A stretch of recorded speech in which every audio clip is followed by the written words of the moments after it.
seat. We're so stoked that you are here today. We are doing a series, if you haven't been here yet, we're doing a series that's called For This City, For This City. And what this has all been about, it has been that every week we've invited panel speakers to come in and help us learn what's going on in our city. What are some of the issues in our city? What are some of the problems and the things that we're facing? And we've asked different community leaders to come in and speak, and to speak specifically in the areas that they're working in. And the first week we did a law enforcement panel, which was killer. Last week we did a community awareness panel. So we talked about mental health. We talked about housing issues. We talked about a lot of different things. And that was killer. And this week we're talking about specifically cultural awareness. Cultural awareness. I don't know if you knew this, but our city is growing. And we have so many new Americans that are coming into our city. And Fargo, I think the first time that we moved here, this would have been like in 99, I think it was like 94% Caucasian. And that's changing. And I just say, I'm really excited that that's changing. I grew up in Dallas, and there was so much different diversity where I lived. And so I really love seeing that happening in our city. But there's been some things that are with that, some challenges with that, some things that we're having to address, some things that we're having to learn. And so I shared this first service, and I think it's relevant to sharing this service, that everyone really has the probability, they have the opportunity to have prejudices in their mind. So a prejudice is, and Mayor Judd shared this, there's a difference between racism and prejudice. Prejudice is that you have already in your mind a judgment that you've made. You already have had in your mind something that you have already thought about, whether it's about a group of people or a religion or, Democrats, Republicans. I mean, like, you already have thought. You've already made that judgment. And so prejudice is a prejudgment. And so when you meet someone, you filter through that prejudgment or that bias that you've already established. And honestly, some of those things can keep us from getting to know other people. It can keep us from getting to know people in our city, in our congregation. And we've been answering this question: if God tells us to love our neighbor as ourselves, who is our neighbor? And who's in our city? And how do we love them better? And this will be the last thing I say before I invite our panel members up. But one thing that I think that is super interesting that you can hear about this conversation and this dialogue, that we were having a conversation last night in my home. My son's had a friend stay over. Owen was staying at the house, and I don't know how they came up on this subject. I don't know if it was that it was preparing for today, but they came up with this question. Becky and the girls and I were watching a movie, and they had to come up and like interrupt this movie because it was like such a burning topic, and they basically asked the question: what race was Adam and Eve? What race was Adam and Eve? And I'm not going to tell you what I said to them. I actually did say I don't think Adam and Eve were white. There's no historical background to that, but there's a lot of different speculations of how do you, if we came from two people, then how do you have all these different races? And man, good questions, right? Great questions. And so we talked to them last night, and I said this, though. I said this was the question that I asked them. I think this is an important question for all of us to ask ourselves. And it's this. I said, if you weren't white, do you still think Adam and Eve would be white to you? I said, if you weren't white, then what would you think Adam and Eve would be? And because here's what we do. This is what we do. We think that God is like us. We think God looks like us. We think God likes the Vikings, but clearly he doesn't because they can't win. We think that God is who we are. And even though we're made in the image of God, right? That's true. But I just want to say this. God is so much more than just one race. He made this beautiful mosaic with many colors, and he's got this beautiful way of, someone said last service that diversity is beautiful. And it is beautiful. And so how do we deal with maybe our prejudices, our things that are keeping us from loving each other? And really, can I just say this in love, that the church should be the one that's paving the way in this. And we haven't always done that. In fact, we've sometimes been a part of the problem. And so one of the things that Becky and I are determined to do is to be intentional about talking about topics and issues that are everyday life. They deal with how you think about people, what are your thoughts about our city? What are your thoughts about our neighborhood? What are your thoughts about our community, and how are we moving forward? So we've got a couple panel members that I'm going to introduce. I think the third one, there was some miscommunication about him coming back, and so I think Brian is going to actually come in and step in for me for that. But first I want to introduce Mayor Jonathan Judd to us. This is a good friend of mine, Mayor Judd. Can you just give it up for Mayor Judd? And then we have Principal Robert St. Louis from Reinertsen. Amazing, amazing guy. And then we have our very own Brian Carmona. He's going to come and help today. Okay, so the topic specifically that we're addressing today is how can we be better at embracing diversity? What can we learn? What can we learn from some of the things in our city? What off limits? Stories. I always tell these guys, I want the unfiltered version. Well, we're in church. I just want you to speak to us in a way that we can just learn, and we're here to learn from them. We're honored that they would come and spend their time and sacrifice their time to speak to us about these really important subjects. And I shared this first service, and I don't think Mayor Judd even knew this, but the first time I met Mayor Judd, he was selling me a cell phone at Sprint. This was a long time ago. Yeah, the second time, I think, is it on? There we go. Yeah, so when did you work for Sprint, bro? Would have been like 01? Yeah, it was right after law school, I believe. Yeah. Yeah, I think so. And I still remember the phone that I got. It was I thought it was amazing, but man, like you compare it to nowadays phones, it's just so funny. But the second time I met Mayor Judd I played flag football for a season, and I'll never forget. I was a lineman, so even though you could play flag football, you could still rush and you could still block. That was actually the most physical part, I think, of the flag football, and I loved it. I just loved being on the line, protecting the quarterback. And Mayor Judd's not exactly the most tallest guy, and so I'm looking at him, and I'm just like, I think I got this. And like half a second passed, and I was on my butt. Mayor Judd just knocked me like right over, got to the quarterback, got sacked. And I just remember the whole game it was on, and I could not stop him. He was amazing.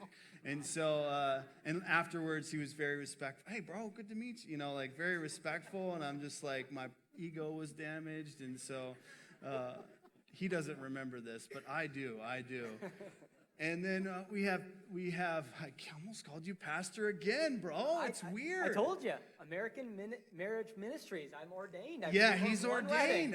Every time it's Principal Josh St. Louis. Our kids have had literally the privilege. I mean that of going to SG Reinertsen.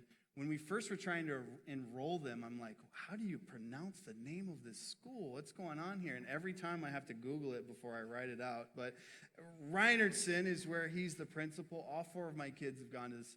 It's an amazing, amazing school. And Brian Carmona graciously has filled in. We had some miscommunication about the speaker coming back to second service. And so the reason why Brian relates to this is Jesus isn't white.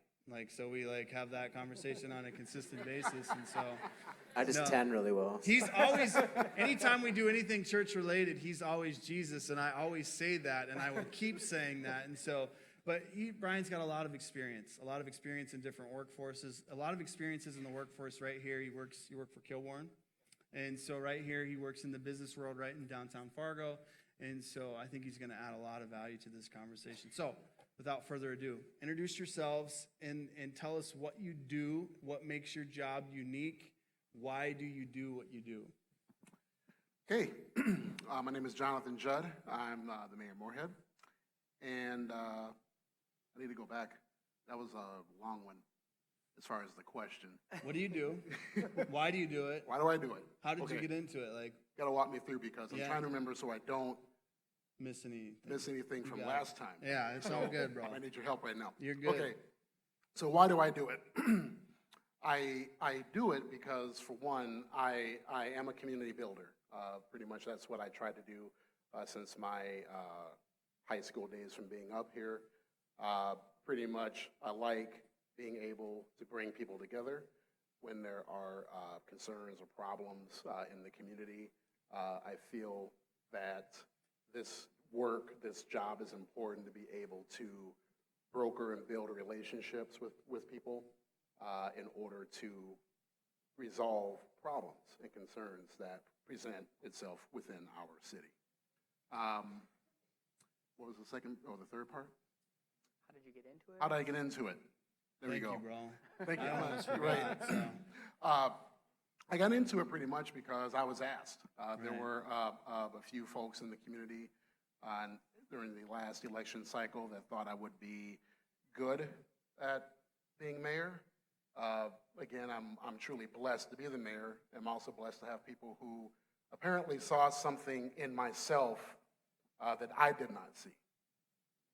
And so I think that's been kind of my life journey to be seated here today, is being blessed by those who don't necessarily look like me, that saw something in me that I did not see in myself. Real quick question before. You were a lawyer. Yep, still and am. You Yep. still, and you also did, worked at Concordia. What was your role at Concordia? Director of Multicultural Affairs. And then you had mentioned you're doing that again for M-State? Correct. I am currently a public defender. I'm officed here in Moorhead, but primarily my work is in Detroit Lakes. And recently, I took a position as the new Director of Equity and Inclusion at M-State. So I'll be Wow. doing that at all 4 campuses in the system. Mayor, lawyer, bro. Pro football player. Far from that, but I'm blessed to have a very supportive spouse. Yeah, and that was super fun too. You got to coach one of my sons, seeing you active in sports community. Mayor Judd wears a lot of hats. He's a great man. All right, Josh. Yeah. Share a little bit about how did you get into doing what you're doing? Yeah, unique story, I suppose. I am Josh St. Louis. I'm the principal at Reinerton Elementary here in Moorhead, just south of 40th. This is currently my 5th year as an administrator at Reinerton. Prior to that, I taught 5th grade at Robert Asp for 9 years. So have been in education for a while at this point. I am, I suppose the unique part of my position is being able to work with 750 kids every day, 100 staff members every day, teachers, paras, custodians, food service, all of us as teachers throughout the building and in the community. So that's a very unique thing. Every day is different. Every day brings new surprises and challenges and things. But to be able to work with kids on a daily basis and be a positive guiding influence is pretty amazing, pretty awesome.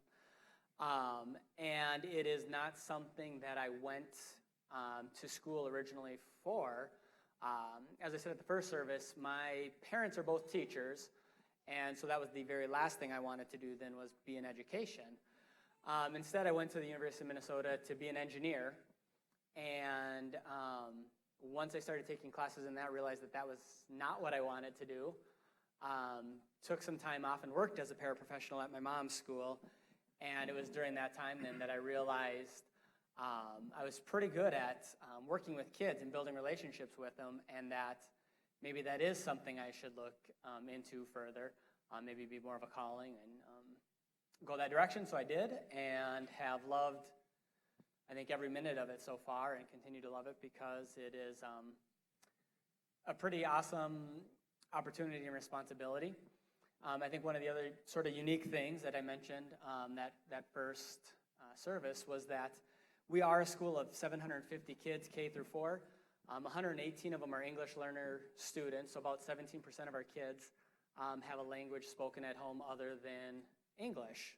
Lots of Somalian, Arabic, Kurdish, and like Travis had mentioned, 94% whites 20 years ago. Yeah.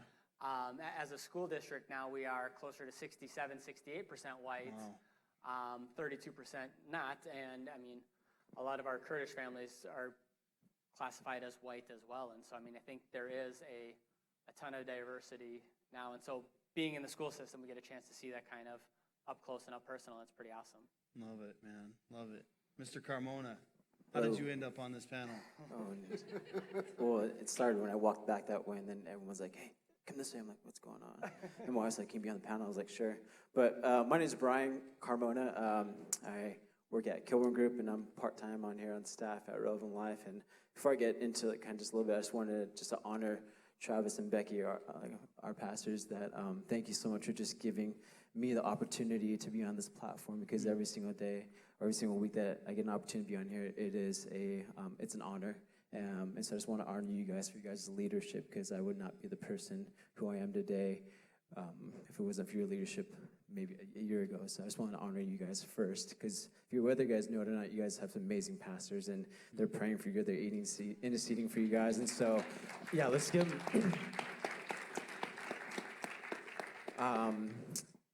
So my name is Brian Carmona. I work at Kilburn. I'm originally from Los Angeles, California. I've been in Fargo 3 years now, pulling up on 4. I have my beautiful wife right here, Brittany. We've got 2 kids, Madison, Penelope. One is very, very in touch with her feelings and amazing and beautiful. The other one is a riot. And so we got both end spectrums, and so it's good. So LA, and I moved to Nashville for 2.5 years, was doing songwriting and producing. And then I got into property management in Nashville. I used to work for Nordstrom before that, selling women's shoes. So I'm very familiar with women's shoes and how that's the most important thing for any single woman. You can never have too much. Wow. My tagline was "Take it and love yourself," and that's how I sold as many shoes as I did. And that was it. Take it and love yourself, and like, oh yay, you're welcome.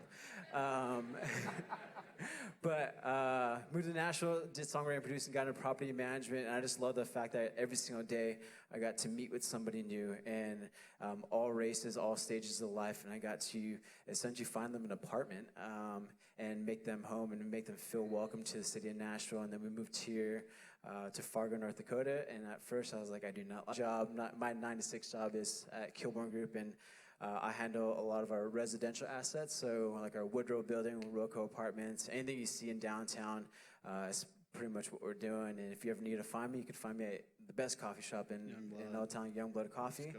I feel like this is like sponsored by Downtown Fargo right now. Like we just had like a section in here that's sponsored by. Sorry. Yeah, no, you're good. I love how you interrupted me, because that's literally our conversations every time we have coffee. But it's good, because you always bring good points. Yeah. Why do you think that your voice exactly? I think for me, like when I first moved here, I didn't know where I belonged.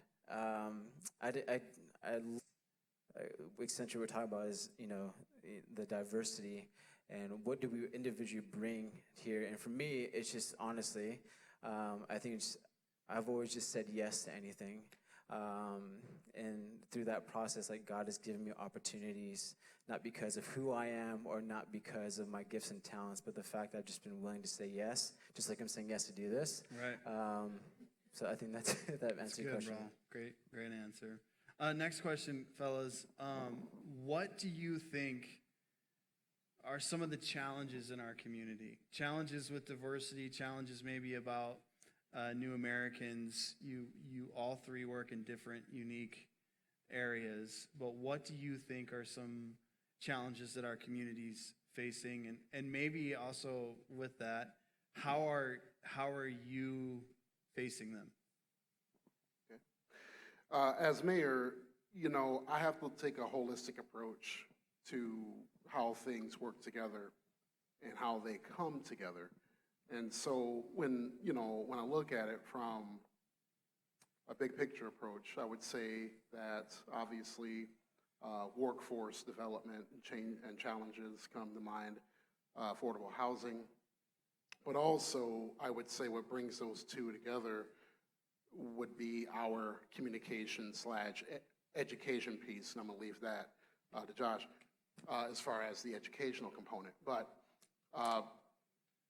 why are these challenges is because one of the things I mentioned at the last service is that I just came back from a Minnesota mayor's meeting in Fergus Falls. And the reason why that meeting came together is because there was a pretty radical group that came to Fergus Falls that were there to get people riled up about immigrants coming into the community and why they should not be welcomed in that community.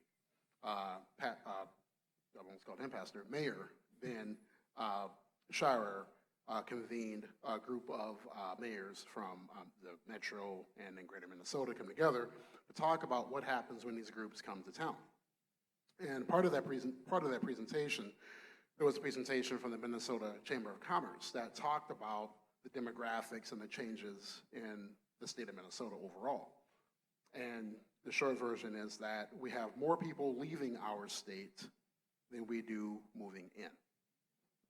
Okay? And this has been happening for over the last 15 to 20 years. So as much as we love it here, we still have a lot more people leaving. That affects us all economically. How that comes together is that the folks that are moving here are folks that are not necessarily those that come from a Norwegian or German background. They are new Americans, they are immigrants. So our workforce is changing as a whole. And we still have more jobs than we do people that are working them. So how does this affect us all?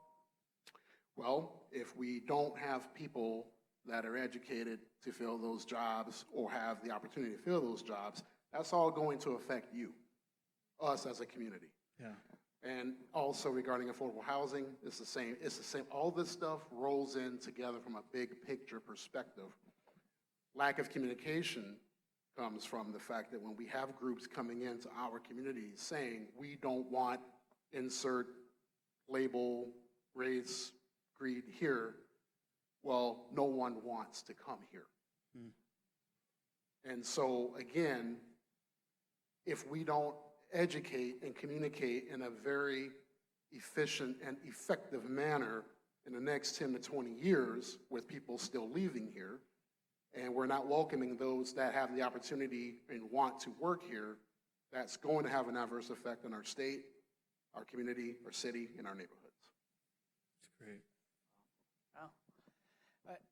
You were tough to follow the first service. You're tough to follow now, Jonathan. You were great. Keep on keeping on. I'll do my best.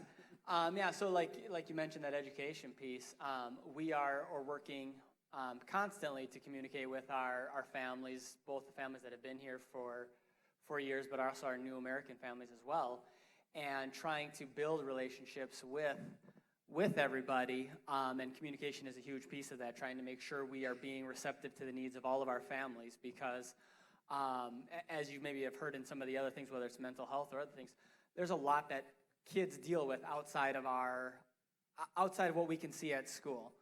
And it doesn't, maybe going through some things across the ocean, or they're right in town and they're not able to be a part of it. And so we need to make sure that we are being open as a school system. I think our kids do a fantastic job of being open and welcoming and accepting of all kids. They're excited to have friends regardless of what they look like or what their background is.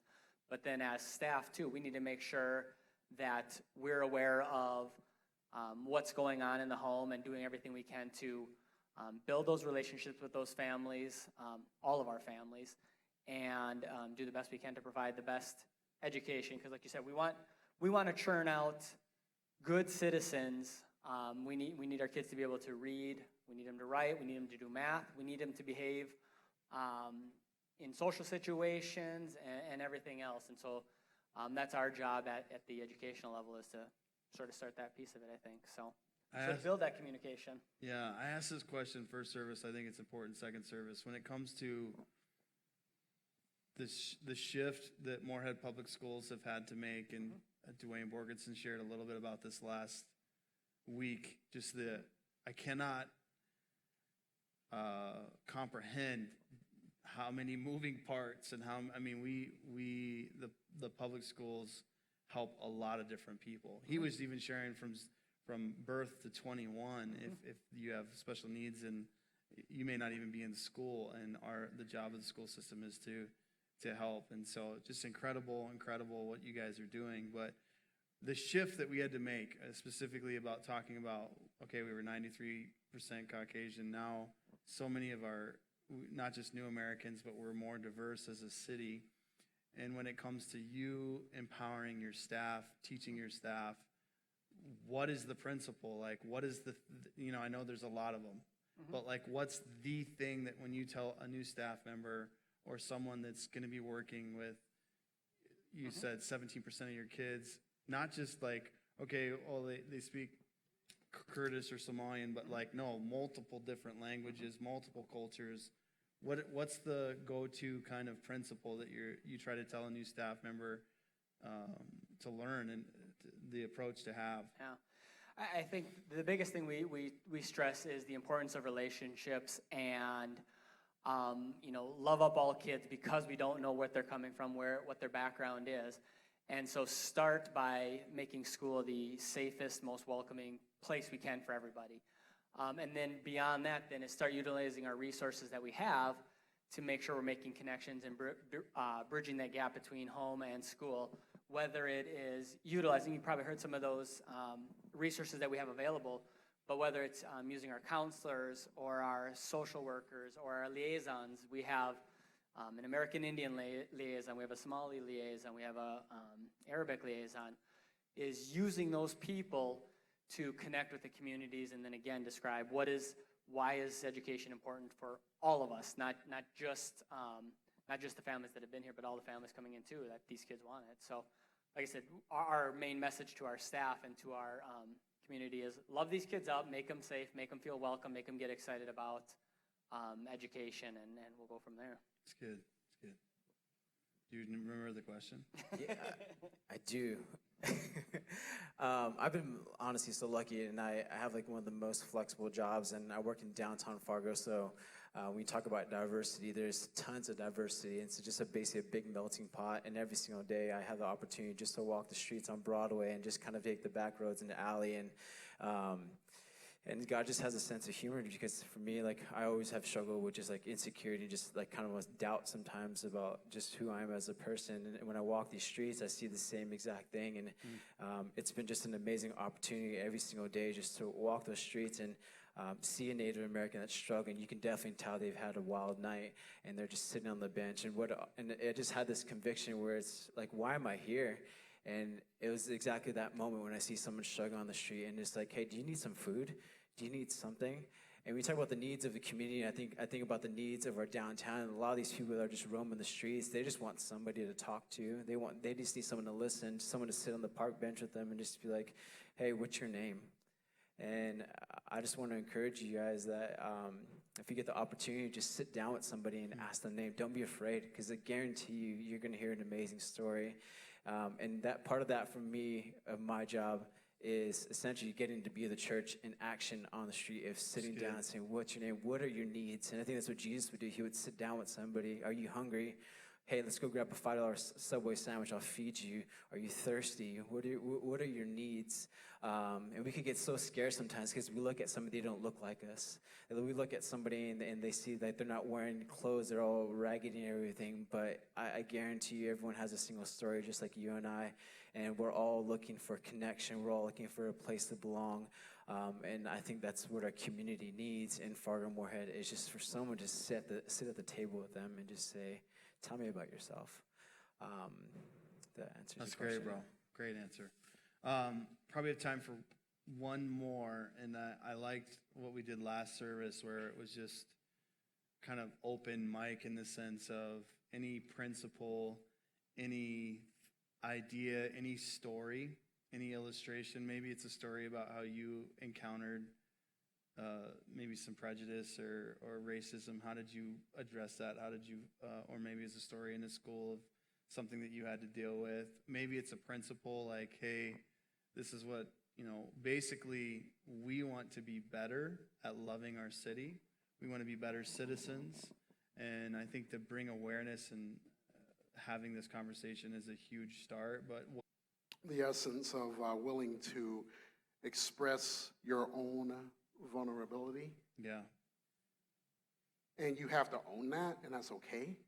I know the culture here in the Midwest is different than how I grew up back in North Carolina, where we just put it out there, Right. and then you just dealt with it, here. So my wife and I, we've been married now for over 15 years, dated for, a long time.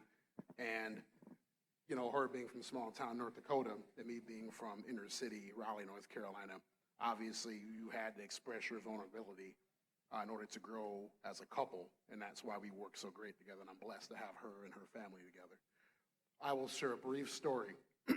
So at the League of Minnesota Cities Conference in Duluth, I walked in, I'm wearing my mayor tag, and I'm sitting down, and obviously there's not a lot of folks that look like me. And they're staring at me, and they're like, Moorhead? like you're Mayor Moorhead. I'm like, yeah, why wouldn't I be? Whatever. And one of them finally just said it. They're like, I'm sorry, I don't want to be offensive, and you're not going to offend me, okay? How did you do this? I mean, that city's, 96, 95% white. I'm like, yeah, well, I said, for one, my city's awesome. yeah, Because they entrusted and blessed me and trusted me enough to be the face of their city. I mean, that speaks volumes of our community and where we're going. come folks. on. Come Seriously, I mean, in greater Minnesota, I'm the only African-American mayor they believe ever. on. Wow. And this comes from Moorhead. But I will tell you, the vulnerability did not come without struggle. Now, I knocked on a lot of doors.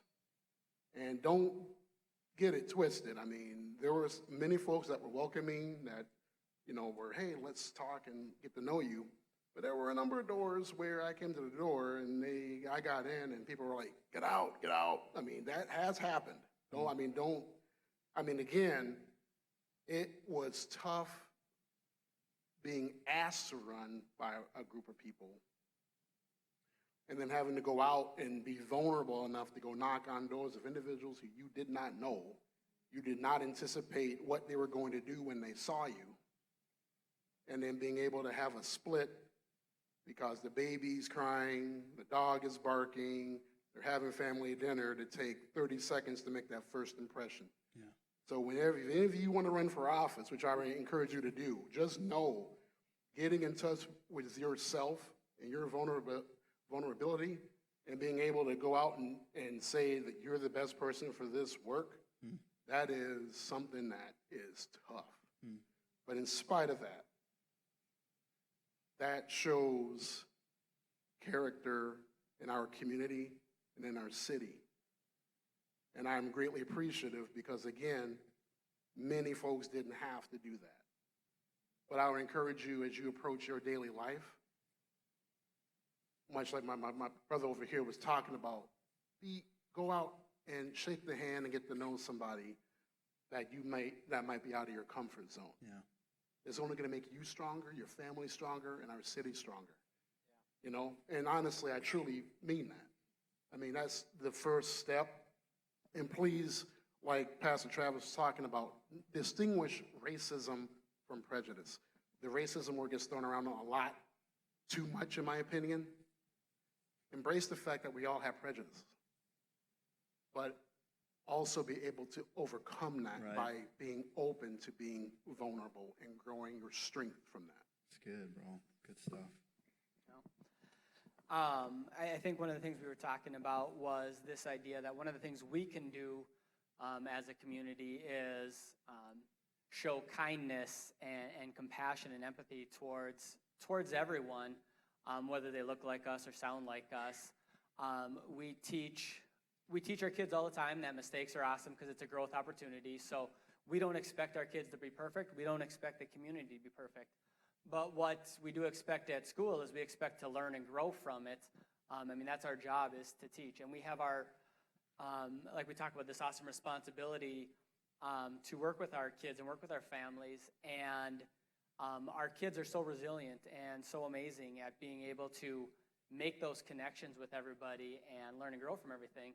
And I think those are things that as adults, we can keep doing those same things. So, I mean, we've already heard it already, reach out to those other neighbors. You know, I think back to even just this fall already, one of the things that I was talking about, I don't think I mentioned it first service, but we do have lots of new Americans, lots of families that come from different backgrounds. And one of the things as a school district we've done is, at least at the elementary level, is something simple as we've kind of phased out pork products. There are plenty of families that, for various reasons, don't eat pork. And it's a very simple thing. But there were people that were within the community that were kind of frustrated and irritated, like, well, you know, are we trying to impose our beliefs on somebody else? And it's not a matter of imposing our beliefs on somebody else. It's a matter of being open and willing to be accepting of those other differences, and what can we do to make sure that all our kids feel welcome and accepted, and all our families feel welcome and accepted, and recognize that as a school system, we've kind of set up our calendar around a lot of, you know, Christian celebrations and holidays, you know, whether it's breaks over the Christmas season or no meat on Fridays during Lent, that we've just kind of accepted because that's what we know, that's our background, that's our history. But to recognize that a lot of families have different celebrations and they might have different beliefs, and so then to, as a school system, try to be accommodating and welcoming of all families, trying to preach that to our kids as well, and then, you know, from that kind of ground level up to our families as well, to our community members, to be open and willing to work with those other families. So that was kind of one thing to touch on. That other piece then is something we talk about as a district to, again, help and recognize the diversity that we have in the community, is within ourselves as school district employees, is to think about those 5 or 10 people that are closest to us, spouses, coworkers, neighbors, and then start thinking about, are they like me? Do they have similar, you know, skin tones? Do they share similar beliefs? Do they have similar family structures? And try to see how can we expand that circle then, so that we're including people within our circle that don't fit the same profile that we have, that are not European descent, and that are not your traditional marriages or family lifestyles or all those other things, is to bring in those other people. So I think that's something we still need to continue to do, and we can work together on, is being accepting and open to everybody, and I guess compassionate towards those that are not us, I guess. That's great. I think Mayor Judd summed that up last time by saying the last part, diversify your table. Diversify your dinner table, yeah. Yeah, who's at your table, which is good. Could you repeat the question real quick? Yeah. speak a lot around Story, here, sorry. either story or example, or how can we learn from you about how to love our city? Oh, yeah. Maybe it's a story of how you encountered prejudice, or maybe it's a principle of just like, what can we do to be better at loving each other? Yeah, definitely. I had the amazing opportunity to grow up in California, and such a melting pot. I grew up in LA, and so my parents are, you know, Mexican American in their first generation. And so I grew up with a dad that every single opportunity that was denied was a race issue, where it's like, I didn't get this job, well, you know, it's because I'm brown, you know. And so for me, I grew up with that mentality, that scope all the time. I'm always gonna be ready for a letdown. And it wasn't until I got older where it's like, you know what, one thing about calling is that calling doesn't have a skin color. Come on. Calling is every single person here. You're all called to do something. And it was when I changed my mindset. It's not what man says about me. It's about what God has called me, how he sees me. And when I changed that mindset in my mind was when I saw opportunities literally flood open for me. It's like, I'm not qualified to do this. I sat on this platform singing, I guarantee you, 5 years ago, I was not qualified to sing a note. I was not qualified to do anything based on a man's perception. But it was when I stepped into the great zone, I was like, no, God has called me to do this. God has called me to be in my community doing what I'm doing. And it's when I had that and I built my confidence in what He has called me to do, not what man has called me to do, game changer. And I love the fact that what you were saying is that, look at your table. And if you look at your table right now, if everyone looks the same, talks the same, has the same verbiage as you, I think there's something wrong. Yep. You got to get someone in that table that thinks differently, that's going to challenge your politics. Someone's going to challenge essentially your belief. Because I think those are all opportunities for you to be the light of Jesus and to show grace and to show love. And even though you may not agree with every single thing they do say, that's an opportunity to love your neighbor. And I think that's the most important thing, is to love your neighbor. Because I just go back, I just in my head, and I just see the vision just walking downtown, and every single day I'm just like, man, like, what an opportunity. They just need someone to reach out and say, how are you doing? And so, I think for me, it was just changing my mindset that not everything is a race-related issue, even though that's how I grew up. And then once I changed that, opportunities literally just flooded open, because there's one thing about me, if you haven't been around me, is that people always come to me and say, you're so confident. And I was never always that way, but it was until I realized that, my confidence comes from Jesus. That's good, man. And I'm going to step into that. So good. We're going to end, and last service we just prayed. I asked these guys if they would stand with me and if we could join hands. Would you guys stand together? We're going to pray for our city. We're going to pray for some of these things, these topics that we talked about. We're going to pray for unity. We're going to pray for